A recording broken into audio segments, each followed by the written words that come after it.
High friends, আমি সুচান্স Roy. Welcome back to my channel.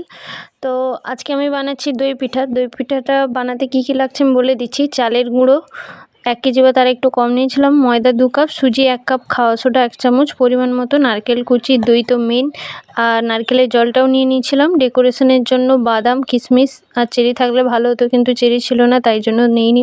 তো এরপরে আমি সব ইনগ্রিডিয়েন্টসগুলোকে ভালো করে মিক্সড করে 1 ঘন্টার মতো ঢাকা দিয়ে রেখে দিয়েছিলাম। 1 ঘন্টার পরে আমি ঢাকা খুলে আরেকবার ভালো করে মিক্সড করে নিয়েছি। মিক্সড করার পরে ইডলি মেকারে সামান্য পরিমাণে তেল দিয়ে ব্রাশ করে হাত দিয়ে তারপরে আমি অল্প অল্প ব্যাটার দিয়ে দিয়েছিলাম এটা মেকারে।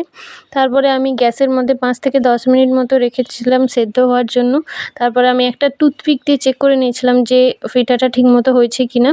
যদি গায়ে লেগে থাকতো তাহলে হতো না, মানে গায়ে লেগেছিল না একদমই, তার মানে হয়ে গেছে কমপ্লিটলি। আমার পিঠাটা খুব স্পঞ্জিও হয়েছিল খেতে, আর খুব টেস্টিও হয়েছিল, ফুলেছিল খুব। যদি ভিডিওটা ভালো লাগে অবশ্যই লাইক, শেয়ার, কমেন্ট করবে। আর নতুন নতুন ভিডিও পাওয়ার জন্য চ্যানেলটা সাবস্ক্রাইব করে রাখবে। Thank you, by.